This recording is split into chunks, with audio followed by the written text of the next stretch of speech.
ያው የአመቱ ጉዞ እየተንከባለለ እዚህ ደርሷል። ጥሩ የአመታዊ የ2018 የውድድር ጊዜ ነበረ። ምክንያቱም እንደዚህ አይነት ድባብ በእንደዚህ አይነት ሂደቶች ማለቁ ምን ያህል ለውጦች እንዳሉ መመልከት ቀላል ነውና እኔ የአመቱን ውድድር በጥሩ ሁኔታ ነው የምመለከተው።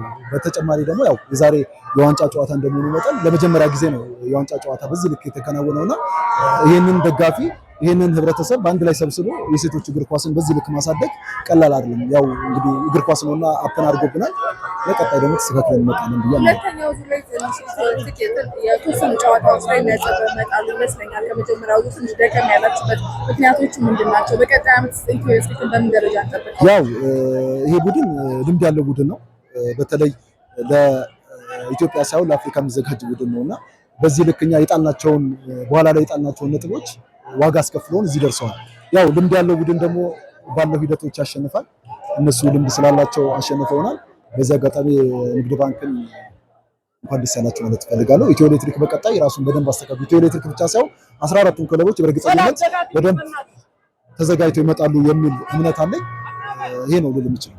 ለዛሬው ጨዋታ ለመሸነፍ ዋና ምክንያት የምታነሳው ነገር ምንድን ነው? አዎ የዛሬው ጨዋታ የመሸነፋችን መንገድ ጉጉት አለ ማለት ልጆቻችን ትንሽ ፈርስትሬት አድርገዋል። ያው አዲስም ከመሆናቸው ለዋንጫም ከመጫወታቸው አንፃር ከልምድም አንፃር ትንሽ ፈርስትሬት ያደረግንባቸው ሂደቶች እኛ የተሳሳትናቸው በተለይ የመስመር ኳሶችን እነሱ ተጠቅመውብናል። እኛ ደግሞ መተን ያገኘናቸውን አጋጣሚዎች በጉጉት ባላስፈላጊ ነገር ሚስ አድርገናል እና ልጆች እንደመሆናቸው መጠን ነው ብዬ ነው።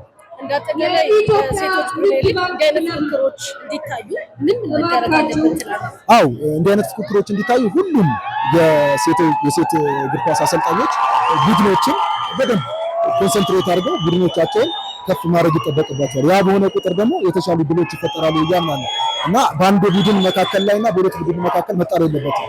ለምሳሌ ይሄ ቡድን አምና 6ኛ ነው የወጣው፣ አሁን ግን 2ኛ ነው የወጣው።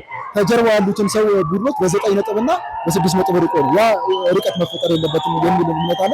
በቀጣይ ግን ሁሉም ሴት ቡድኖች ተጠናክረው መውጣት አለባቸው ብዬ አምናለሁ።